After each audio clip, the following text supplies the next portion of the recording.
A 12-year-old girl was sold as a bride in an arranged marriage to one of the wealthiest businessmen in the country. All cameras were focused on the lavish altar, where the girl, trembling with fear, stared at her future husband, 30 years, her senior. But when the minister asked her to confirm her "I do," the words that came out of her mouth left all the guests in a state of absolute shock. Subscribe to the channel for heartwarming stories every day. The mansion on the hill seemed to swallow the sunlight. Tinted windows reflected the autumn sky as the breeze swayed the cypress trees lining the driveway. The millionaire observed the city from the penthouse, his silhouette outlined against the panoramic window like a solitary statue. 50 stories below, life pulsed with frenetic rhythm, but up there, the silence was almost palpable. His fingers drummed on the mahogany desk as his eyes scanned financial reports without really seeing them. 5 years.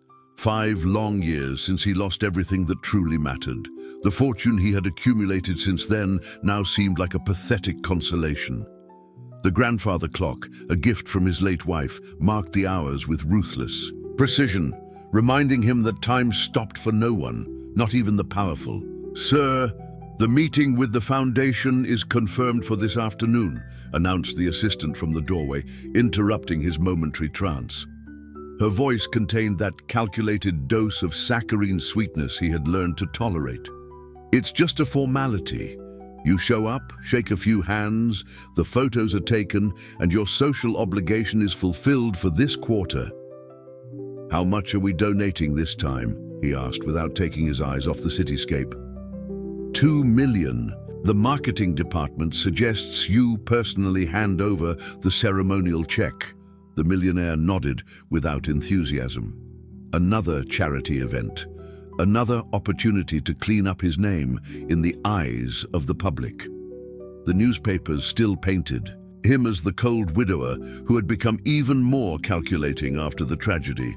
Little did they know about the sleepless nights, the nightmares, the memories that haunted him. Miles away, in a completely different reality, small, calloused hands rummaged through dumpsters on the outskirts of the city. The girl moved with the agility of someone who knew that hostile territory well. Her large, attentive eyes scanned each plastic bag in search of recyclables.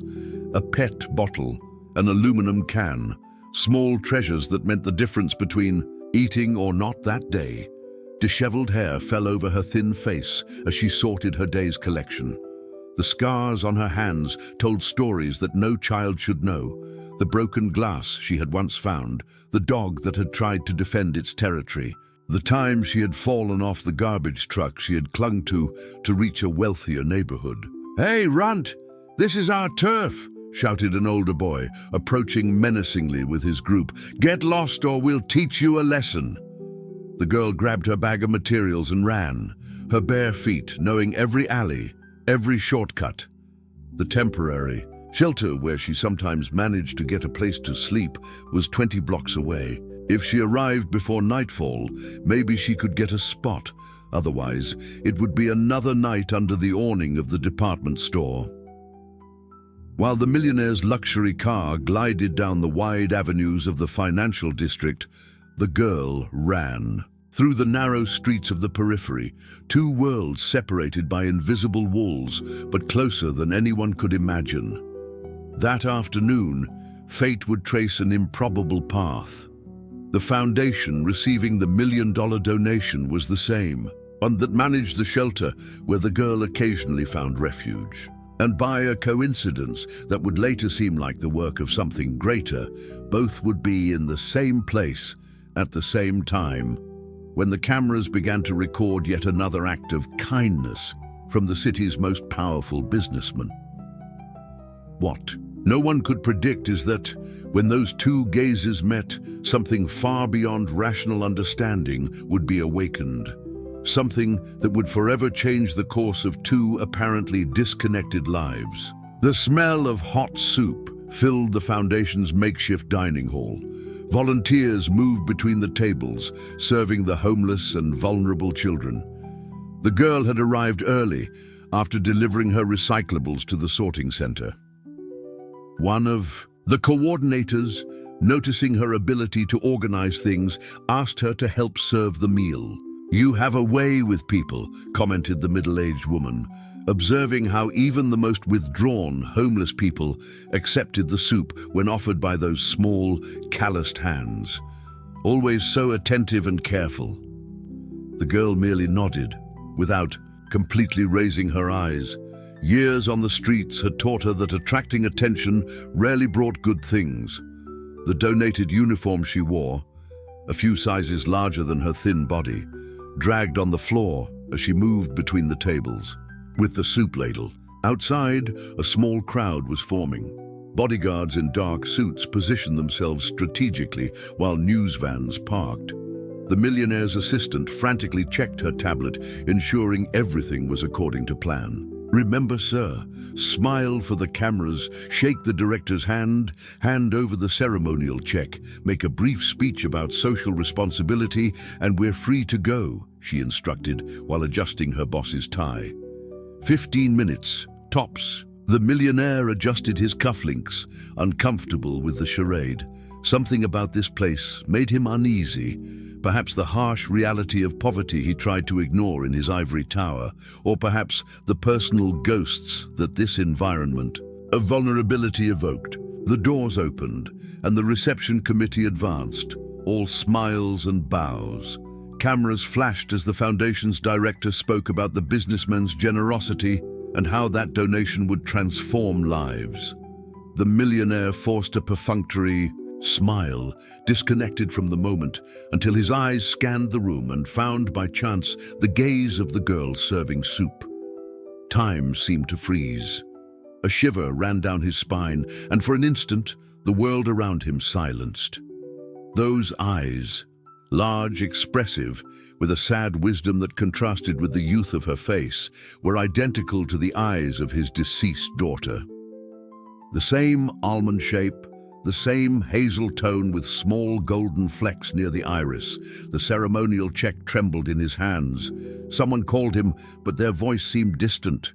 The girl also froze, the soup ladle suspended in the air, as if she too had been struck by that inexplicable connection. Something in that man's gaze awakened a distant, almost erased memory. A face in a photograph her mother kept carefully. "Sir, the speech," whispered the assistant, discreetly nudging his arm. The millionaire cleared his throat, partially regaining his composure. Rehearsed words came automatically from his mouth, while his mind tried to process what he had just felt. The cameras continued to record the moment, unaware of the emotional earthquake happening inside him. After the speech, ignoring established protocol, he walked among the tables.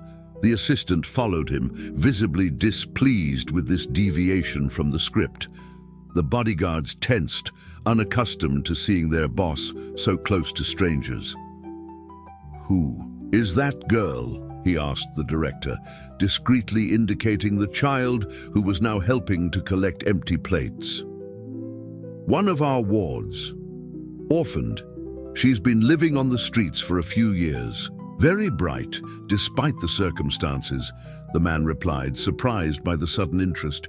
"Lost her parents in an accident, according to our records. No known relatives." "I want to know more about her," the millionaire said, with a firmness that brooked no argument. "Everything you have, and I want to talk to her now." The assistant quickly interjected, "Sir, we have the meeting with investors in 40 minutes. There's no time to—" "Cancel it," he ordered without taking his eyes off the girl. "Cancel everything for today." Something had awakened in the depths of that man whom everyone considered incapable of feeling.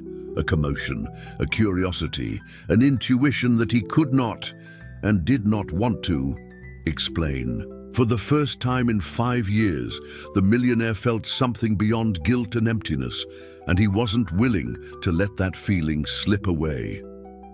The foundation director's private office seemed even smaller with the millionaire's imposing presence. The assistant remained standing near the door, impatiently checking her watch every minute, while the director nervously shuffled the few documents they had managed to gather about the girl.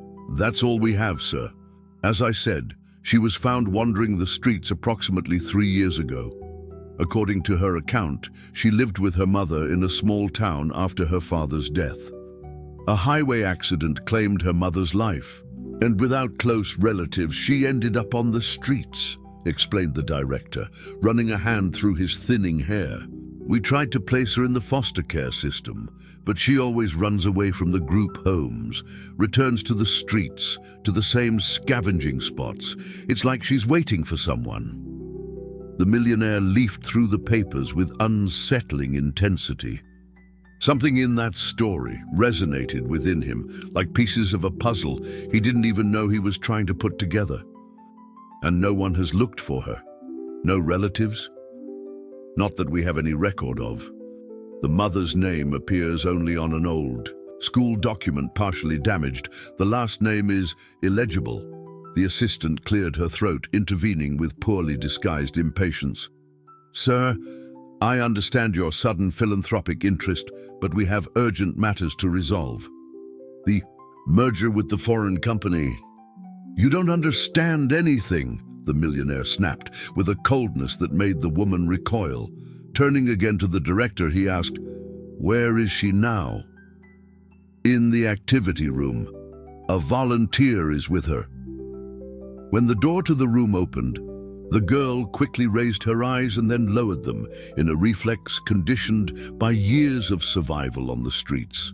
Her defensive posture was evident, shoulders hunched, body slightly tilted to the side, as if ready to run at any moment. The millionaire hesitated for the first time. There, under the fluorescent light of the small room, the resemblance seemed even more surreal.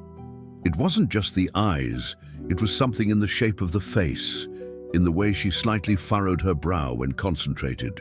Painful memories flooded his mind. His daughter would be almost the same age now if... "Hello," he said finally, trying to soften the naturally authoritarian tone of his voice. "May I sit down?" The girl shrugged, a gesture that wavered between indifference and consent. Her eyes, however, studied the man with the perspicacity of someone who had learned to judge character quickly as a matter of survival. "Do you work here?" she asked, surprising the millionaire with the directness of the question. "No, I contribute financially." "Oh, you're one of the rich guys who comes to take pictures giving money," she stated bluntly. "I saw the cameras outside." The comment, in its raw sincerity, hit the millionaire like a slap. That was exactly what he was, or what he had become. A rich guy taking pictures, buying a clear conscience with hefty checks. "What's your name?" he tried again, ignoring the provocation. "Why do you want to know?" "Because you remind me of someone." The girl studied him for a few seconds, as if assessing the sincerity of that statement. Something in the man's gaze intrigued her too, an inexplicable familiarity, like a distant echo. "Where are you originally from?" the millionaire insisted. "From a small town. It doesn't exist anymore. The company that bought the land demolished everything to build a factory." The millionaire felt his stomach sink. His company had bought several areas in the countryside for industrial expansion in recent years. Could it be that? Outside the room, the assistant spoke in a low voice with the foundation director. "He's never acted like this before. Something's wrong." "Maybe he's just sensitive to the girl's situation," suggested the director. "He doesn't get sensitive," she snapped with barely disguised bitterness. "Not since the accident. There's something else going on, and I need to find out what it is before it interferes with business." Inside the room, the millionaire made a decision that surprised even himself. Years of emotional isolation had built walls around him, and now, inexplicably, he felt an urgency to tear them down. "Would you like to get out of here?" he asked abruptly. "Out of this place, off the streets?" The girl stared at him distrustfully. "Go where?" "To a safe place, with food education, everything you need. Why? What do you get out of it? The question hung in the air. What would he get, really? Redemption? Consolation? Or was he just projecting the daughter he had lost onto the girl? For the first time in years, the millionaire confronted his own motivations, and the answers weren't comfortable. "I don't know," he replied with surprising honesty, "but I'd like to offer you an opportunity." The distrust in the girl's eyes did not diminish. She had received promises before, all empty.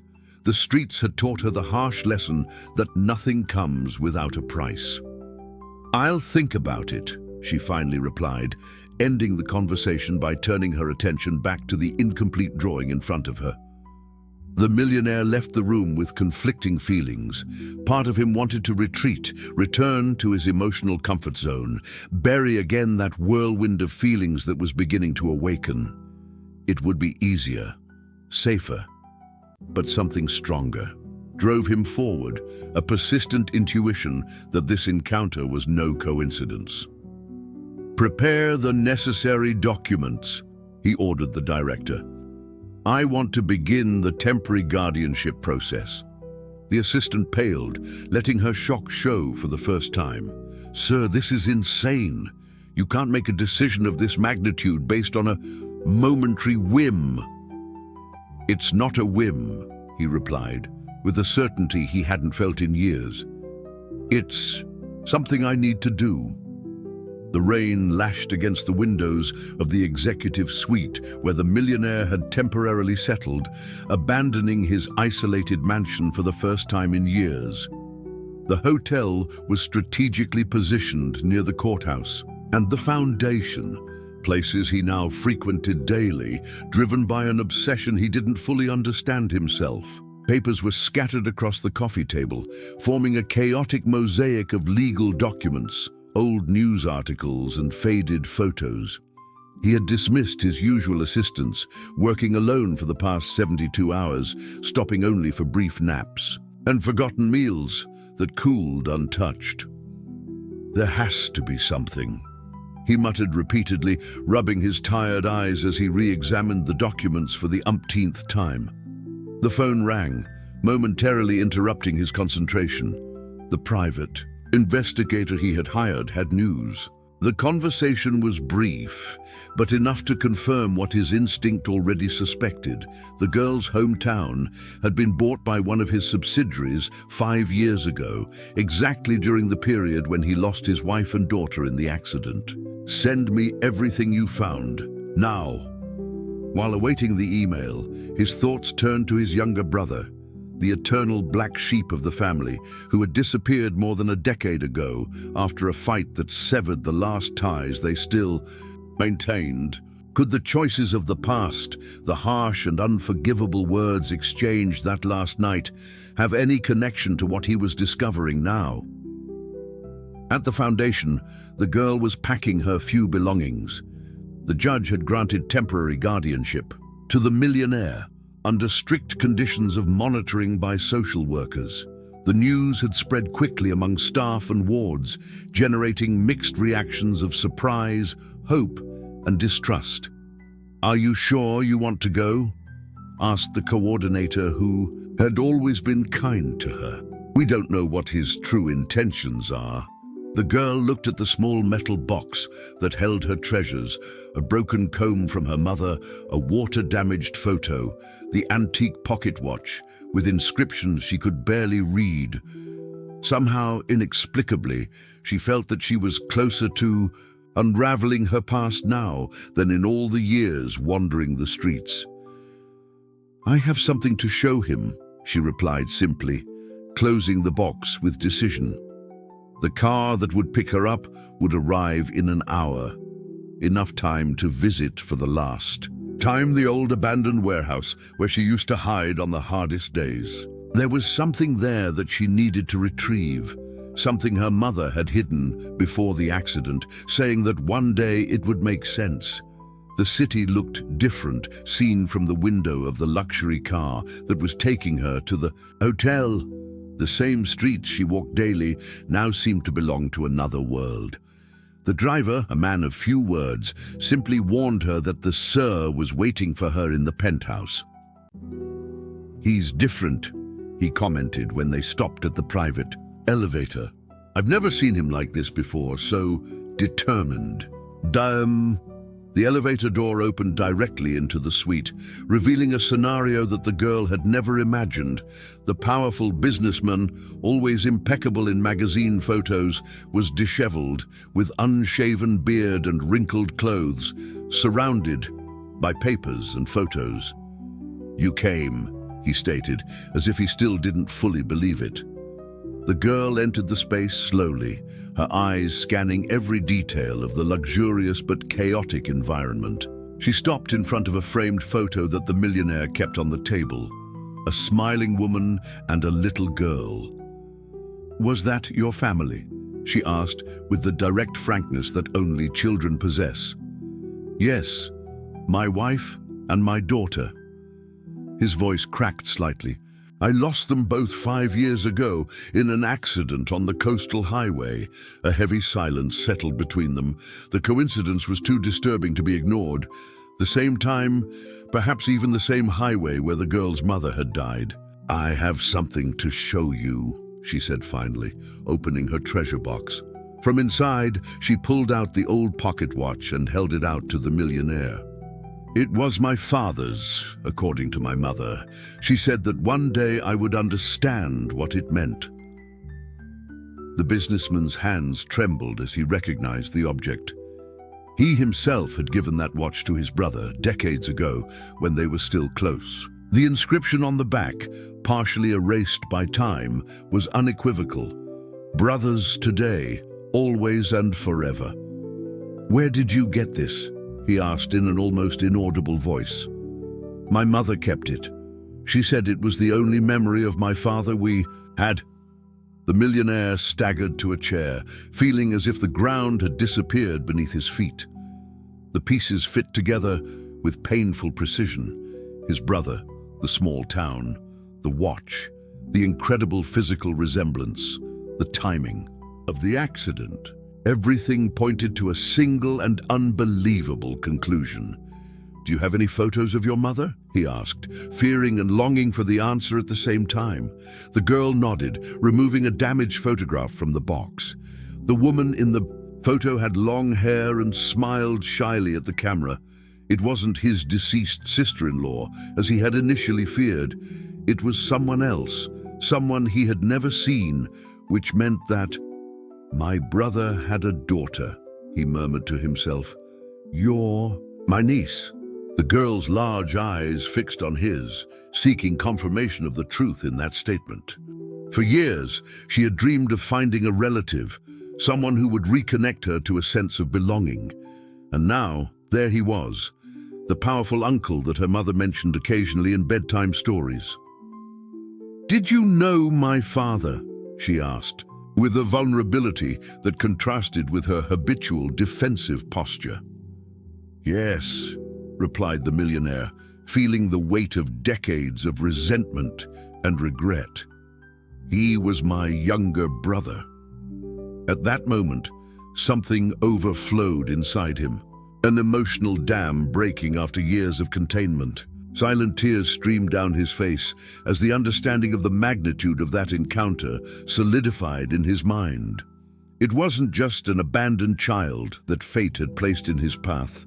It was blood of his blood, the daughter of the brother he had disowned, the niece whose existence he didn't know, a part of his family that had survived against all odds and who now looked to him for answers. "I need to tell you the whole story," he said finally, wiping away the tears. "About your father, about our family, about everything." The girl nodded, sitting down in front of him with the gravity of someone who is about to rebuild her own identity from fragments that had been disconnected until now. "I'm ready to listen," she said simply. The hotel's executive suite now witnessed a moment that no money could buy. The reconstruction of a family history through the dialogue between a powerful uncle and a niece who, until a few days ago, lived on the streets. Cups of hot chocolate, ordered especially by the millionaire when he remembered it was his daughter's favorite drink. cooled untouched as the words flowed. "Your father and I grew up in very different conditions from what I have today," he began, looking out the window at the city he now dominated financially. "We were poor, the sons of a factory worker and a seamstress. We shared not only the room, but clothes, shoes, and dreams." The girl listened attentively, absorbing each word as if trying to fill a void of identity that she had carried for years. Her fingers instinctively caressed the old pocket watch, now with a completely new meaning. "I was the oldest, the responsible, and the one who got good grades and scholarships. Your father was—" a nostalgic smile briefly illuminated his face, "was pure life. Impulsive, creative, free. While I was burying myself in economics books, he was playing guitar and writing poetry.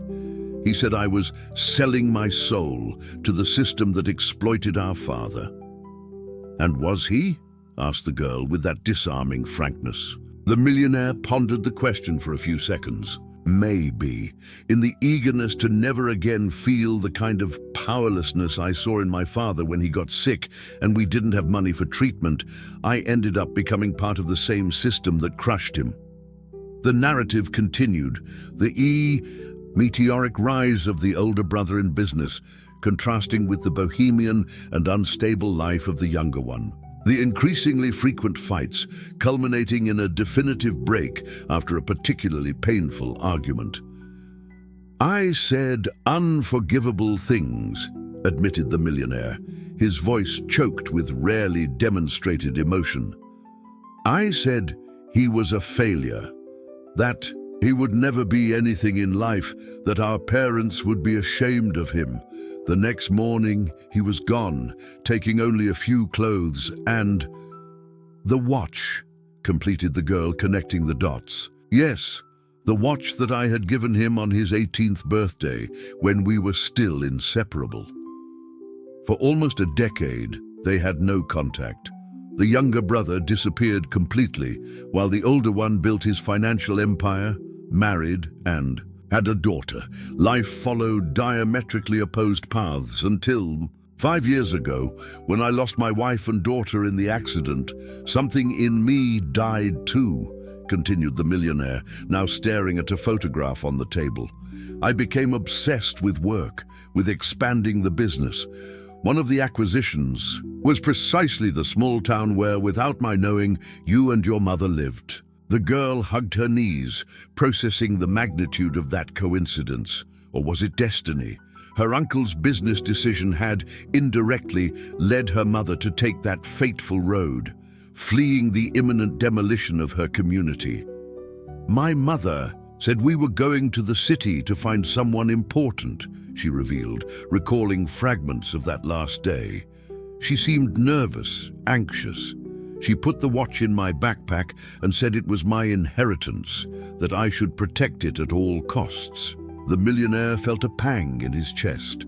Could it be that his brother had told his partner about his existence, that the woman, upon learning of the imminent demolition, was on her way to find him, to confront him, perhaps to ask for help? "The accident," he began, hesitant. "It was on a sharp curve. It was raining hard," replied the girl, her eyes fixed on some distant point. "The car skidded. I remember screams, the sound of metal, the smell of burning rubber. Then silence. I woke up alone, still stuck in the seatbelt. I called for her several times. The tears finally came after years of containment." The millionaire, moved by an instinct he thought he had lost, approached and hesitantly put his arm around his niece's frail shoulders. To his surprise, she didn't flinch. "The paramedics found me walking on the road," she continued, her voice broken by sobs. "I couldn't explain properly where I came from, who I was. The trauma blocked many memories. When I finally managed to tell about my mother, they said they didn't find anyone else in the car." "And the watch has been with you all this time?" She nodded. "My only connection to who I was. When I was taken to the first shelter, I hid it. I was afraid they would steal it. Later, when I started having flashes of memory, I remembered that it was important, that my mother said it would lead me to my family one day. The millionaire looked again at the inscription on the watch. The words he had chosen so many years. Ago, in a moment of genuine fraternity, brothers today, always and forever, now gained a painful and ironic meaning. I need to tell you one more thing, he said, feeling the weight of the revelation he was about to make. The acquisition of those lands, the demolition of the town, it was all part of a project that I approved without even reading the details. I was so consumed by the pain of loss that I signed anything they put in front of me. If I had paid attention, it wouldn't have made a difference, interrupted the girl, with a maturity that contrasted with her age. My mother had already decided to take us away, even before the official announcement. She said it was time to face the past. At that moment, the door to the suite opened, and the assistant entered without knocking, carrying a folder of documents. Upon seeing the unusual scene, her boss embracing the street girl, her expression hardened. "Sorry to interrupt," she said coldly, "but the company's lawyers have been waiting for 2 hours for your signature on the Asian merger contracts." The millionaire stared at the assistant as if seeing her for the first time. For years, she had been his shadow, organizing, executing, protecting his financial interests while he sank into an emotional void. Now, with renewed clarity, he perceived the calculating ambition behind every seemingly solicitous gesture. "The merger can wait," he replied without moving. "I'm busy with something more important." The assistant's eyes narrowed slightly. "More important than a billion-dollar deal. Sir, with all due respect, ever since this child appeared, you haven't been the same. Perhaps we should reconsider this temporary guardianship arrangement." "And the arrangement will not be temporary," the millionaire interrupted, with a determination that surprised even himself. "She is my niece, my brother's daughter, and, from now on, a permanent part of my life." The revelation hit the assistant like a physical blow. In all her years working for him, she had never heard him mention a brother. Her calculating mind quickly processed the implications of that information. A legitimate heiress, a family tie that could threaten the control she exerted over her boss's decisions. "Niece," she repeated, barely managing to hide her shock. "Sir, this is extraordinary. We need to confirm this claim naturally. DNA tests, investigations into the mother, background checks. They are already being arranged," he replied, realizing for the first time the true nature of the relationship with his assistant. It wasn't loyalty that motivated her, but control. "Now, I would like you to let us continue our private conversation." When the door closed, the girl looked at her uncle with renewed curiosity. "She doesn't like me." "She doesn't like anything she can't control," he replied with a tired sigh. "Including me." A comfortable silence settled between them as they absorbed the revelations of the past few hours. Outside the suite, in the empty hallway, the assistant was already typing frantically on her cell phone, activating contacts, private investigators, planning how to neutralize that unexpected threat. For the millionaire and his newfound niece, however, something new was being born. A sense of belonging, a chance to rebuild what had been snatched from both of them by tragic circumstances. It wouldn't be an easy path. They both carried deep scars, but for the first time in years, the future seemed to hold some promise of real meaning. The corporate lawyer's office seemed too small to contain the tension that hung in the air. By one side of the varnished table, the millionaire remained impassive, with the erect posture that had intimidated executives and politicians for decades. On the other, the legal team and his assistant exchanged uncomfortable glances as they presented the legal risks of the situation. "Sir, I understand the emotional bond you have developed with the girl, but a formal adoption could bring Complications, argued the lead attorney, carefully choosing his words. As a legal heir, she would have an automatic right to a significant percentage of your assets, company stock, properties. She already has that right as my niece, interrupted the millionaire, his voice cutting like steel. The DNA tests confirmed the relationship. Yes, but there is a substantial legal difference between being a niece and being an adopted daughter, insisted the lawyer. As your niece, she inherits only in the absence of direct heirs. As a daughter, even an adopted one, she becomes your primary heir. The assistant leaned slightly forward, her tone falsely concerned. Sir, considering your history of decisions after the accident, perhaps we should proceed with caution. The adoption can wait a few months until we are sure that this is really what you want.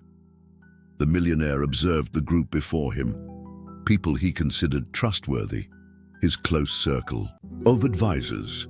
Now, he clearly saw the interests behind each carefully chosen word. It wasn't his well-being that concerned them, but the empire he had built, the shares, properties, the power he wielded, and that, in some way, everyone there sucked like parasites. The adoption petition will be filed today, he declared, rising, in a movement that admitted no contestation, and also prepare the necessary documents for the marriage. The word hung in the air for a few seconds before anyone could react. It was the assistant who finally broke the stunned silence. Marriage, sir? Yes, an arranged marriage, so to speak. An enigmatic smile appeared on his lips for the first time in years. But not as you imagine. In the hotel suite, the girl waited anxiously, surrounded by books and notebooks. After years without attending school, she was determined to make up for lost time. The private tutor hired by her uncle was impressed with her ability to absorb and reason quickly. How was the meeting? She asked as soon as her uncle entered, immediately noticing his different expression. Lighter, almost satisfied. Productive, he replied, sitting down next to her. I need to tell you about a decision I've made, something that will protect your future forever, but that will require a lot of courage from both of us. As he explained his unusual plan, the girl's eyes widened in a mixture of shock and admiration. It was audacious, bordering on scandalous, but there was a perfect logic in that apparent madness. People will talk, she warned, always practical, always aware of the cruelty of the world that the streets had taught her to know. People always talk, he replied with a shrug. The difference is that now we will have the power to shape the narrative in our favor. 3 weeks later, the newspapers and news sites exploded with sensationalist headlines. Billionaire announces marriage to 12-year-old girl. Scandal in high society. Businessman prepares marriage to child. Authorities investigate case of possible exploitation of minor. The plan worked exactly as predicted. Hordes of journalists camped in front of the building where the ceremony would take place. Protesters brandished protest signs. Celebrities expressed outrage on social media. Public opinion was in spontaneous combustion, exactly as the millionaire had anticipated. Behind the scenes, however, the reality was very different. Renowned child rights lawyers were working silently, preparing a series of legal documents that would be revealed at the appropriate time. Private investigators were gathering evidence about the girl's past, about her father, the missing brother, and, more importantly, about the discreet attempts by the assistant and other executives to sabotage the adoption process. On the eve of the controversial ceremony, uncle and niece sat on the suite's balcony, watching the starry sky above the media circus they had intentionally provoked. "Are you scared?" he asked, noticing how she nervously fiddled with the pocket watch, now hanging on a new chain around her neck. A little, she admitted, with the direct honesty he so admired, but also anxious, as if we're finally about to correct something that's been wrong for a long time. That's exactly what we're doing, confirmed the millionaire with a quiet conviction. Correcting mistakes of the past. Mine, your father's, those of a system that allows children like you to simply disappear. The girl looked at her uncle with renewed curiosity. In just a few weeks, he had transformed from the cold and calculating businessman of the magazines into someone completely different. Someone capable of feeling, of caring, of fighting for something beyond profit and power. "Why are you doing all this for me?" she asked, the question that had been on her mind since the beginning. "It's not just because I'm your brother's daughter, is it?"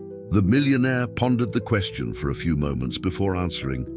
"In the beginning, maybe it was because you reminded me of my daughter, or because you were the only connection I had left with my brother.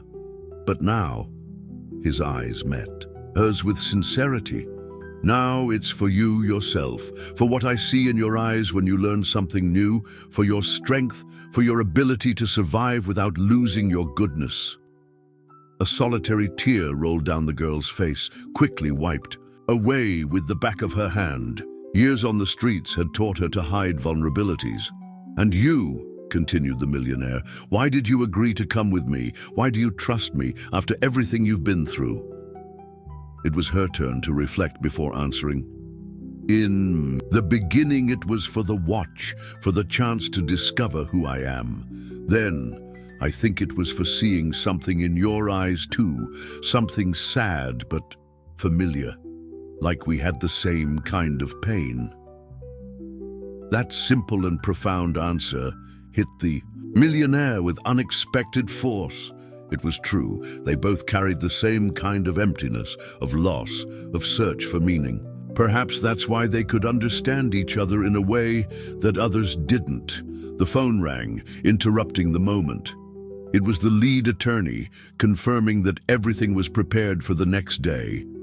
The documents, the DNA tests printed in multiple copies, the evidence of the assistant's maneuvers to prevent the adoption, the recordings of the meetings where she admitted to manipulating the boss's business decisions while he was emotionally vulnerable after the accident. "Everything's ready," confirmed the millionaire after hanging up. "Tomorrow, when the judge asks if you accept this marriage, you will say exactly what we agreed. The rest—" A confident smile lit up his face. "The rest will be history." That night, while the city seethed with speculation about the scandalous marriage, uncle and niece slept peacefully, each in their own room, united not by documents or ceremonies, but by something much deeper. The mutual chance to rebuild a family that fate had shattered. The ceremonial hall of the luxury hotel had been decorated with an opulence that bordered on the obscene. Exuberant floral arrangements, red carpet, golden chairs lined up in perfect rows. The press, kept at a controlled distance by security guards, recorded every minute detail with avidity, fueling the public outrage that grew with each hour. In the back of the hall, in a richly decorated anteroom, the girl awaited the moment of her entrance. The white dress, simple but elegant, contrasted with her carefully styled dark hair. Her small hands clutched the pocket watch like a talisman. "Nervous?" asked the social worker, assigned by the court to accompany her, a middle-aged woman with kind eyes who had been the only official figure to really listen to the child throughout the process. "Not for myself," replied the girl, surprising the woman with her maturity. "I'm worried about him. People are saying horrible things." Indeed, in the weeks leading up to the ceremony, the millionaire had become the preferred target of collective outrage. Old reports about his ruthless business dealings were resurrected. Former employees came forward with accusations of questionable behavior. His empire began to feel the first tremors, with shares plummeting and business partners distancing themselves publicly. "He knew this would happen," continued the girl, looking through the crack in the door at the hall that was beginning to fill up. "He said it was part of the plan, that sometimes you have to lose something to gain what really matters." The social worker nodded, being one of the few people who knew the truth behind that elaborate charade. The judge, specially assigned to the case, had also been informed in a private meeting, although the public expression of disapproval on his face was necessary to keep the farce convincing. At the other end of the hall, in his temporary office, the millionaire adjusted his tie in front of the mirror. Deep circles under his eyes betrayed sleepless nights, but his eyes shone with a determination he had long not shown. Beside him, the lawyer reviewed the last details of the plan. "Your assistant has arrived," he informed, consulting his cell phone. "She's being escorted to the front row, as requested." "And the evidence?" "All prepared. At the exact moment, the documents will be distributed simultaneously to the press, the shareholders present, and the authorities. The impact will be considerable." The millionaire nodded, satisfied. For years, he had allowed his assistant to gradually take control not only of his schedule, but of increasingly significant business decisions. After the accident that killed his family, his emotional apathy had opened space for subtle manipulations that he had only recently begun to perceive. "Does she really believe I'm going to go through with this marriage?" he asked, still impressed with the woman's ability to ignore contrary evidence when it suited her interests. "I believe so," replied the lawyer with a sarcastic smile. "Power and greed have the curious effect of completely blinding some people." When the solemn chords began to sound in the main hall, the guests, a mixture of judicial authorities, company executives, strategically selected celebrities, and of course, journalists, settled into their seats with expressions that ranged from morbid curiosity to barely disguised outrage. The millionaire walked down the center aisle with his usual impeccable posture, ignoring the murmurs that spread like waves. His face, which for years had been the very definition of emotional control, now displayed a different serenity. Not the absence of emotions, but the peace of someone who had finally found a purpose. The music changed subtly as the girl entered, escorted by the social worker. Her walk was firm, her chin raised in silent defiance of the looks of pity and disapproval. When she reached the makeshift altar where the millionaire and the judge awaited her, her eyes met those of her uncle with a complicity that transcended words. The judge, fulfilling his role in the charade, began the ceremony with a grave expression. His voice, intentionally amplified so that everyone present could hear clearly, echoed through the hall. "We are here today to formalize a union that, I must admit, has provoked significant questions and concerns." He looked directly at the millionaire with what appeared to be severe disapproval. "Sir, are you aware of all the legal implications of your decision? Are you absolutely sure you want to proceed?" "I am," replied the millionaire in a firm and clear voice. The judge then turned to the girl, softening his tone slightly. "And you, young lady, do you understand what is happening here today? Do you accept this union of your own free will?" A sepulchral silence took over the hall. The cameras zoomed in as much as the security guards allowed. The millionaire's assistant, in the front row, leaned slightly forward, an almost imperceptible smile of triumph on her lips. The plan she had architected for weeks seemed to be working perfectly. The girl looked directly at the cameras, then at the crowd of expectant faces, and finally at her uncle, before answering in a loud and clear voice, "I know who you are. You are my father's brother. My mother showed me pictures of you before she died. She always said that one day you would find me." The collective sighs were audible. Confusion spread through the hall as the girl continued, now taking the watch off her neck. "She made me promise that if we ever met, I should give this to you." The watch gleamed under the lights as she held it out to her uncle, who accepted it with visibly emotional hands. "This watch," said the millionaire, now addressing the audience directly, "was a gift I gave to my younger brother decades ago. The inscription He turned the object to show the engraved words, "Brothers today, always and forever." This is the only legacy that remains of him. Turning to the judge, he continued in a firm voice, "I am not here to marry this child, Your Honor. I'm here to formally adopt her as my daughter, my heir, and to publicly expose those who tried to prevent this family from being reunited." With a precise gesture, he signaled to the assistants positioned on the sides of the hall, who immediately began to distribute folders with documents to each person present. The initial confusion transformed into commotion as the content began to be revealed. DNA tests proving the kinship, transcripts of secret meetings, evidence of the systematic manipulation led by the assistant. "It had to be this way," explained the millionaire, directly facing the shocked looks. "It had to be public, scandalous, impossible to hide or suppress. To protect her, to ensure that no one could ever question her rights as my niece, as the daughter of my deceased brother, as my daughter by adoption."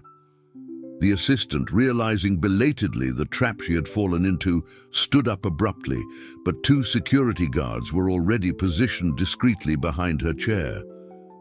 "This is absurd," she protested, her habitual composure disintegrating. "These recordings were obtained illegally. They are fabrications.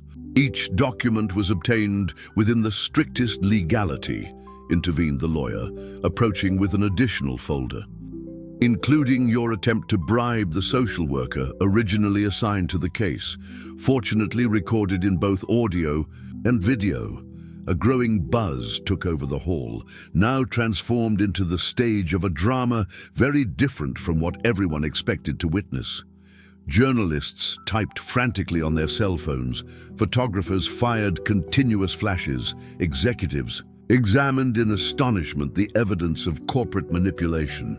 In the center of all that commotion, uncle and niece remained side by side, their hands instinctively joining in a gesture of solidarity and connection that transcended the spectacle around them.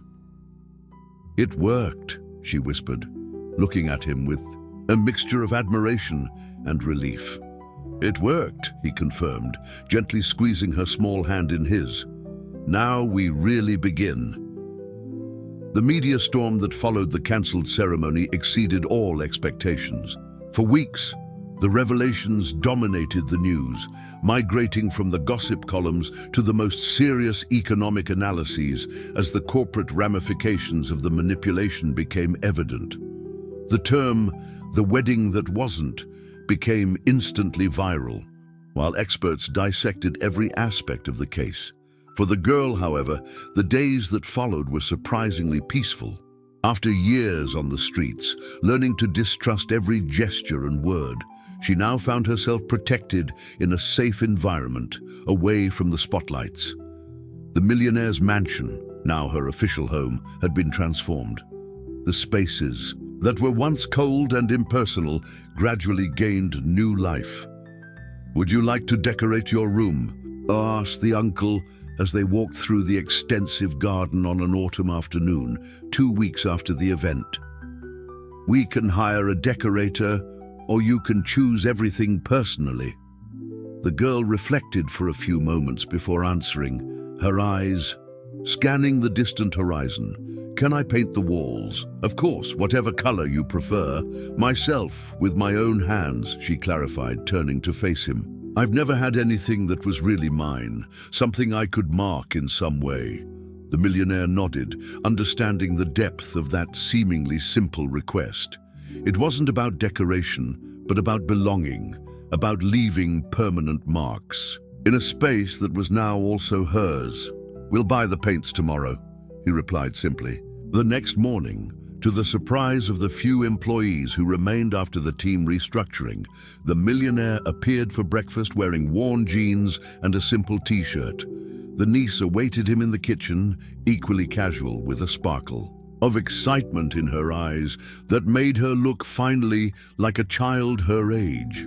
"I've never seen you like this," she commented, suppressing a smile as she analyzed the figure so different from the immaculately dressed executive of the official. Photographs. To be honest, it's been so long that I myself don't remember the last time, he confessed, pouring himself some coffee. Maybe in college. The day passed in a private bubble of normalcy that neither of them had experienced in years. They visited hardware stores, debated about shades of blue, bought brushes, rollers, sandpaper. To any outside observer, they would seem just a father and daughter preparing for a weekend project. At one point, while choosing decorative stickers for the ceiling, she had decided she wanted fluorescent stars. A man approached shyly. "Sorry to bother you," he said, clearly nervous, "but I couldn't help but recognize you. I just wanted to say that I really admire what you did, exposing that system of manipulation, protecting the child." He looked directly at the girl. "You were very brave, kiddo." The millionaire tensed instantly, preparing to protect his niece from any unwanted interaction. But to his surprise, she replied naturally, "Thank you, but it was my uncle's idea. He's the brave one." The man smiled, shook his head in approval, and walked away without further words. That brief interaction revealed to the millionaire something he hadn't considered. His seemingly scandalous strategy had won not only legal protection for his niece, but also surprising public approval. Back at the mansion, the old guest room was prepared for the transformation. Furniture was covered, the floor protected, windows opened for adequate ventilation. When everything was ready, the girl stood in the center of the empty space, brush in hand, contemplating the white wall in front of her. "And now?" asked the uncle, also equipped with a paint roller, feeling strangely displaced in that role, so different from everything he had lived in the last decades. "Now we start," she replied, dipping the brush into the sky blue paint. The first stroke on the wall was hesitant, almost fearful. The second, more confident. On the third, there was already determination. In a few minutes, both were working in a synchronized rhythm, filling the institutional white with a color reminiscent of a summer sky. "My mother used to say that the sky was the same everywhere," commented the girl after a long period of comfortable silence. "That when I missed her, I just had to look up and know that wherever she was, she would be under the same sky." The words, spoken naturally as she continued to paint, hit the millionaire with unexpected force. How many times, after losing his wife and daughter, had he deliberately avoided looking at the sky, at the stars, at anything that could awaken painful memories? "Your father liked astronomy," he revealed, feeling the sudden need to share fragments of the past. "When we were teenagers, he always knew how to identify all the constellations. He said he wanted to be an astronaut, explore other planets." "Really?" The girl's eyes lit up with that precious information about the father she had barely known. "And what happened to that dream of his?" "Life," replied the millionaire with a sigh. "Or maybe me. Our father got sick, we needed money. He dropped out of college to work. I became obsessed with financial security.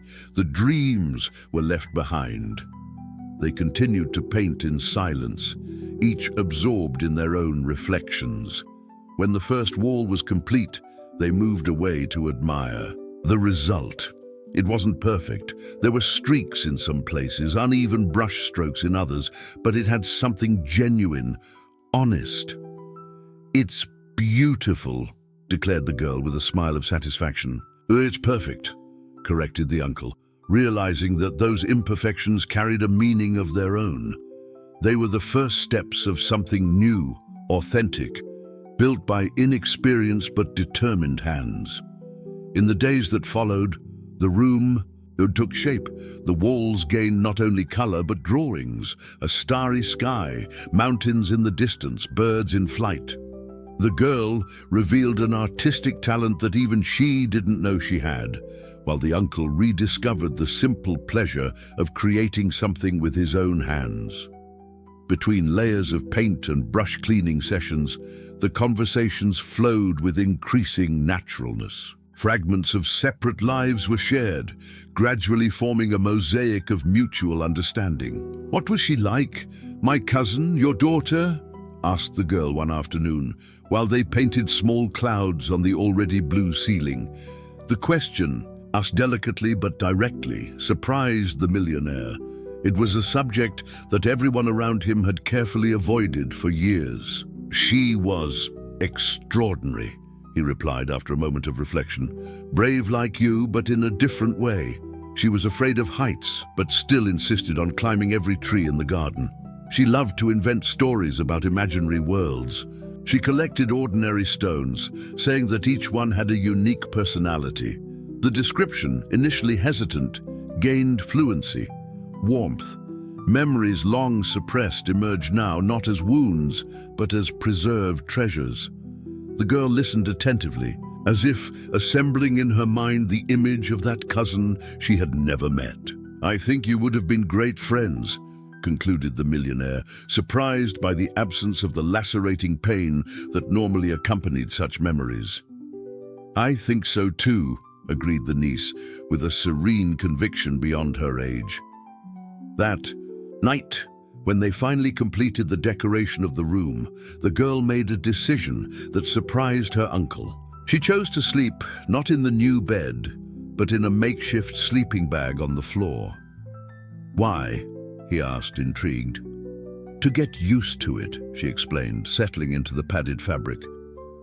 "I spent so much time afraid of having a home and then losing it again. I need to convince myself that it's real, that I can wake up tomorrow and all this will still be here." The simplicity and depth of that explanation hit the millionaire like a revelation. The fear of abandonment, of loss, of the sudden disappearance of everything that matters. Wasn't that exactly what he himself had felt in recent years?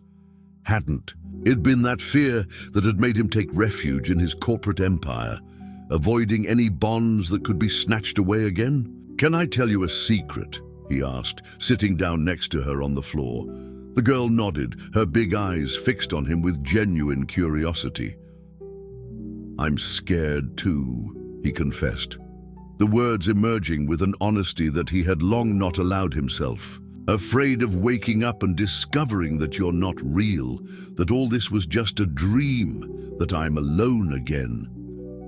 "Then," she suggested after a moment of reflection, "maybe we can be scared together.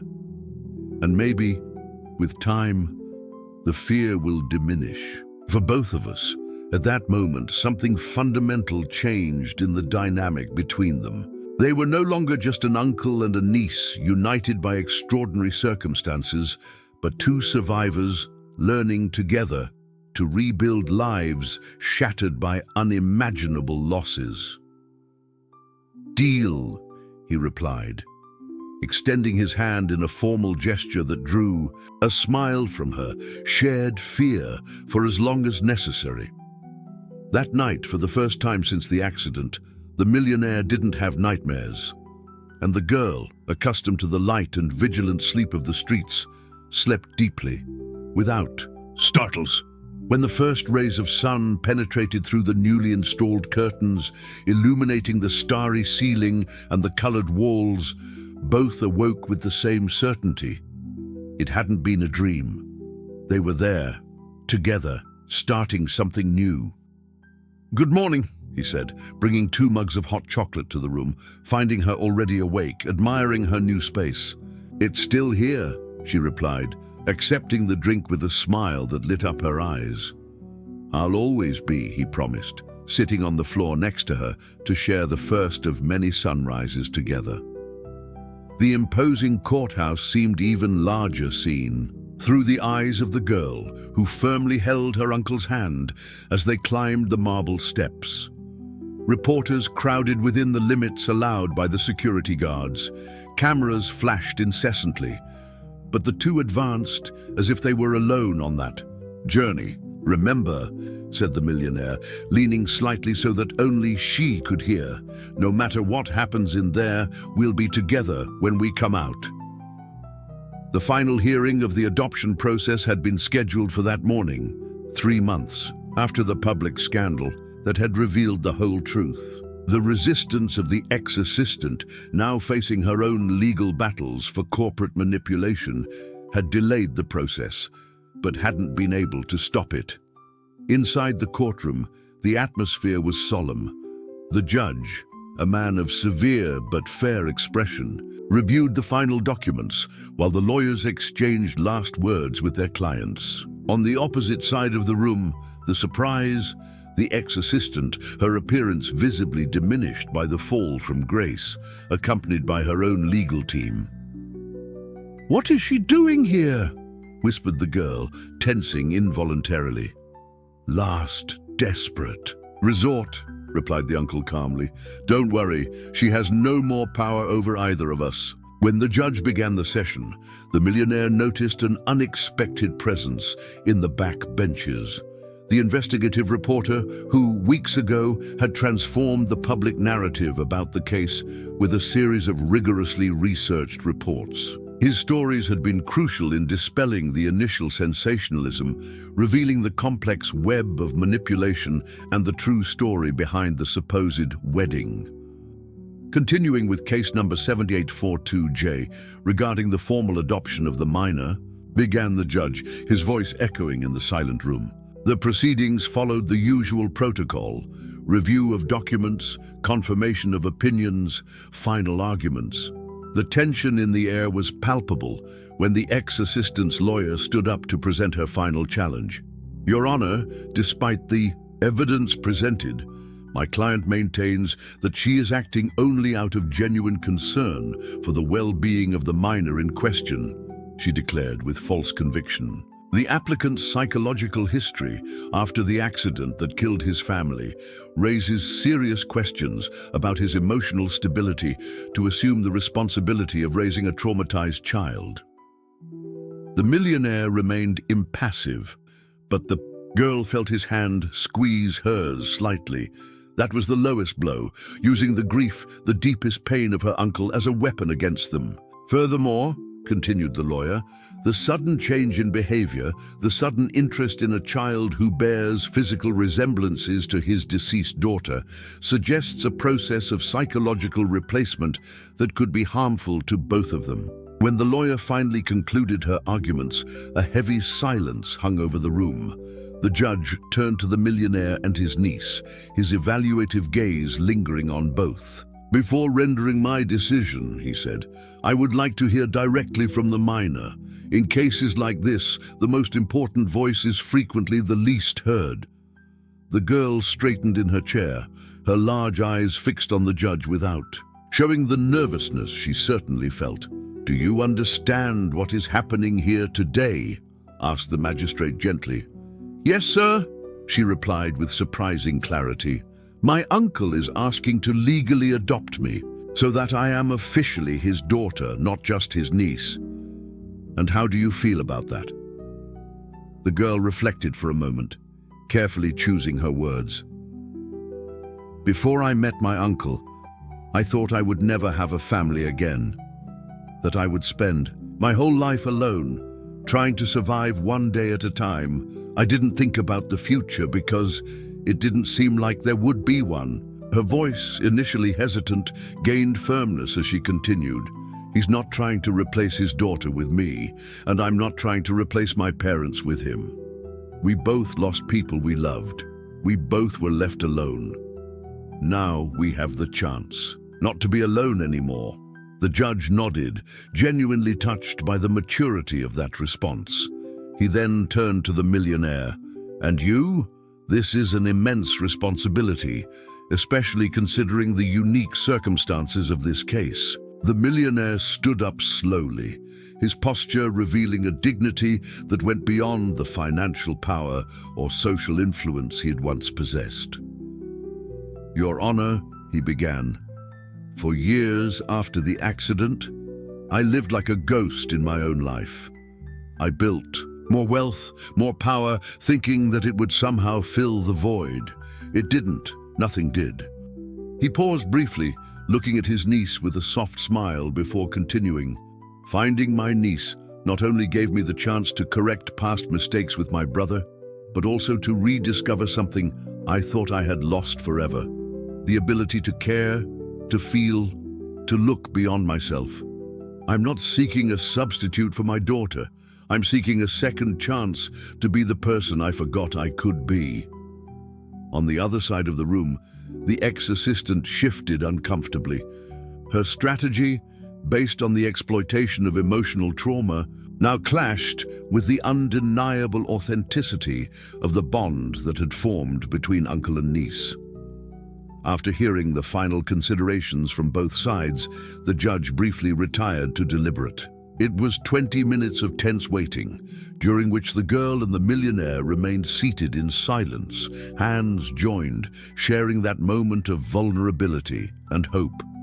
When the magistrate returned, his expression already indicated the decision. Made, after careful consideration of all the factors involved, including the evident emotional bond between both, the positive reports from the social workers, and, above all, the desire expressed by the minor in a lucid and conscious manner. He paused, looking directly at uncle and niece. I grant the petition for full adoption. The room exploded in murmurs, quickly silenced by the continuation of the judge's speech. As for the accusations raised by the contestant, they were considered unfounded and possibly motivated by interests other than the well-being of the child. I recommend, furthermore, a more thorough investigation into possible frivolous litigation. The ex-assistant stood up abruptly, but was restrained by her lawyer. The damage was done. Her last attempt at revenge had failed completely, serving only to further solidify the decision in favor of the adoption. Upon leaving the courthouse, now legally father and daughter, the millionaire and the girl were greeted not only by the inevitable flashes of the photographers, but also by a small group of children from the shelter where she used to take refuge, each holding a drawing or handmade card. "We came to congratulate you," exclaimed a small boy, holding out a colorful card. "The aunt from the foundation brought us." The girl, visibly moved, crouched down to get to the children's height, hugging them one by one. That simple and genuine moment perfectly captured the transformation that had occurred, not only in her personal life, but in the public perception of the story. The investigative reporter, observing the scene from a distance, approached the millionaire discreetly. "Congratulations," he said simply. "I rarely see happy endings in the stories I cover." "It's not exactly an ending," replied the millionaire, watching his adopted daughter interact with the children. "It's more of a beginning." As they walked to the car, leaving behind the courthouse, and all the ghosts they had faced there, the girl looked at her adoptive father with an expression of serenity. "I'm glad there wasn't that fake wedding," she said suddenly. "This is much better." "What, the adoption?" "No," she replied with a radiant smile. "The truth, having a real family." At that moment, under the sun of a new day, both knew that they had conquered something much more valuable than any legal victory or public vindication. They had found in each other the way back home. A year had passed since the final adoption hearing. The mansion, once a cold monument to solitary wealth, now pulsed with a renewed vitality. The austere walls gained color. The gardens, once impeccably pruned, now displayed wilder areas. Nature, reserves, as the girl, now a teenager, liked to call them. In his office, the millionaire, transformed by fatherhood as much as by the change in perspectives on the true value of things, reviewed the latest documents from the foundation he had created in memory of his brother. The Fresh Start Foundation had become his main occupation since he had decided to step away from the direct management of his business conglomerate. "Dad?" called a familiar voice from the door. Even after a year, the word still provoked a wave of emotion when he heard it. "Can I come in?" "Always," he replied, pushing the papers aside. The teenager entered, bringing with her not only her presence, but all the visible progress that a year of safety, affection, and opportunities had provided. The once fragile body had gained health. The once disheveled hair fell in well cared for. Waves, but it was the eyes. The same large and expressive eyes that showed the deepest transformation, the shadow of permanent distrust now giving way to a confident vivacity. "I have something to show you," she announced, holding out a folder. "My project for the science fair." The adoptive father opened the folder, finding detailed plans for a water purification system using recyclable materials. The inspiration was obvious. Her own experience on the streets where potable water was a luxury rarely accessible. "It's brilliant," he said, genuinely impressed with the level of research and innovation. "It will help a lot of people." "It's just the beginning," she replied, sitting on the edge of the table with the comfortable familiarity they had developed. "I've been thinking, when I go to college, I want to study environmental engineering, create sustainable systems for vulnerable communities." The mention of college, something that would have been unthinkable in the days of the streets, demonstrated how her horizon had expanded. Not just surviving the present, but planning a future, dreaming, aspiring. "Your father would be proud," he commented, returning the folder. "He always cared about the social impact of things, even when I could only see profits and expansion." The mention of the biological father no longer provoked pain, but a precious connection with roots that both respected. The pocket watch, now restored and functioning perfectly, remained on the teenager's bedside table, a daily reminder of the extraordinary circumstances that had brought them together. "Speaking of social impact," she continued, "the coordinator from the foundation called earlier. The construction of the new shelter is almost complete. She asked if we can visit next week." The new center, designed with the direct collaboration of former street children, including his daughter, represented a revolutionary approach to the problem of child vulnerability. It not only offered temporary shelter, but extensive family reintegration programs when possible, or safe alternative paths when necessary. "Of course we can," he replied. "In fact, I was thinking about expanding the project to other cities. What do you think?" The question wasn't rhetorical. In recent months, she had become not only his daughter, but a valuable partner in the Foundation's initiatives, bringing perspectives and insights that no highly paid consultant could offer. "I think we need to ensure that the model works perfectly here first," she replied, with the practical prudence that the streets had taught her. "Then expand gradually, adapting to the specific needs of each locality." The father smiled, recognizing in the answer the same careful approach that he himself would apply to a new venture. There was more of him in her than blood ties could explain, a harmony of minds and values that transcended genetics. "So," she suggested after a moment of reflection, "maybe we can be scared together. And maybe with time, the fear will diminish. For both of us." At that moment, something fundamental changed in the dynamic between them. They were no longer just an uncle and a niece united by extraordinary circumstances, but two survivors learning together to rebuild lives shattered by unimaginable losses. "Deal," he replied, extending his hand in a formal gesture that drew a smile from her. "Shared fear for as long as necessary." That night, for the first time since the accident, the millionaire didn't have nightmares. And the girl, accustomed to the light and vigilant sleep of the streets, slept deeply, without startles. When the first rays of sun penetrated through the newly installed curtains, illuminating the starry ceiling and the colored walls, both awoke with the same certainty. It hadn't been a dream. They were there, together, starting something new. "Good," said, raising up.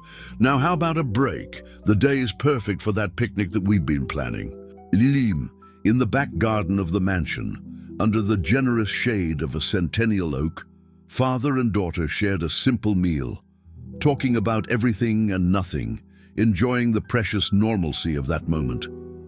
From far could be confused with any common family. No ex-recluse magnate and a ex-resident street, but simply a father and your daughter teenager enjoying of the company one of other in a sunny afternoon. Sometimes I'm still scared, she confessed suddenly, looking out at the horizon, of waking up and finding out that all this was a dream, or that something will go wrong and I'll lose everything again. Me too, he admitted, with the honesty that had become the foundation of their relationship.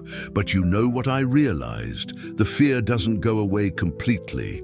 We just learn not to let it define us or paralyze us. The teenager nodded, absorbing that simple but profound truth. They remained silent for a few moments until she asked, "Do you ever regret it? All that craziness of the fake wedding, the scandal, exposing your private life like that?" The question surprised the father. It was a topic they rarely addressed directly, although it had shaped so definitively the path they had followed. "Not for a second," he replied without hesitation. "Some truths are too important to be revealed silently in closed rooms. Some battles need to be fought under the spotlights so that they can't be shelved or forgotten." Ooh, that had been the most valuable lesson of the whole experience, that sometimes the most unusual path is the only one that can lead to the correct destination.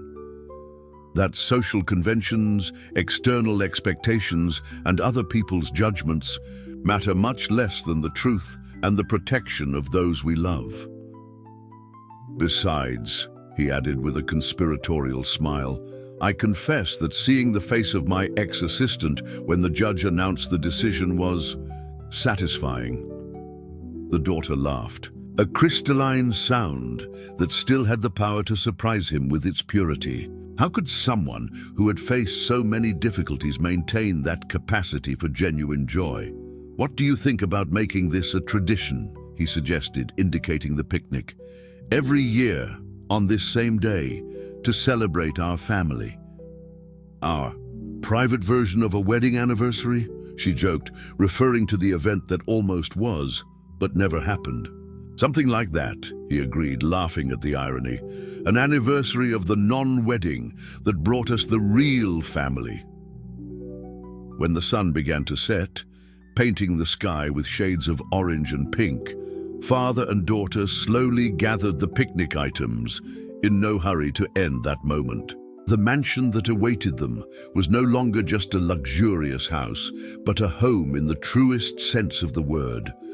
A safe haven where both could be authentically who they were, with their strengths and vulnerabilities. "You know what I like most about you?" she asked as they walked back. "The fact that despite all your money and power, in the end, what really mattered was doing the right thing."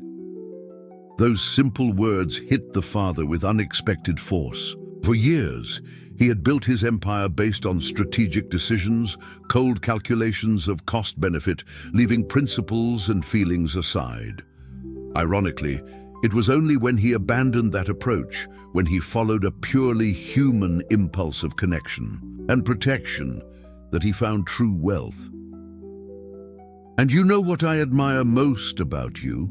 he replied, putting his arm around his daughter's shoulders. "How you never allowed the circumstances to define who you are inside. How you kept your essence intact despite everything." As they entered the house, both knew that the future would bring new challenges, adolescence with its complexities, the corporate world with its intrigues, society with its judgments. But they would face it all together, as the unlikely family they had become. That night, as had become their ritual, the teenager placed her father's watch on the bedside table before sleeping. The worn inscription, "Brothers, today, always and forever," had gained an expanded meaning, embracing not only the memory of the past, but the promise of the future they built day after day.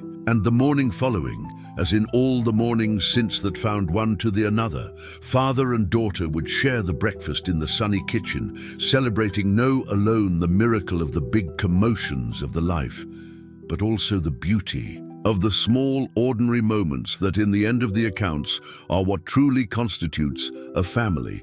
If that history touched you, subscribe in the channel and activates the notifications to receive new histories all the days.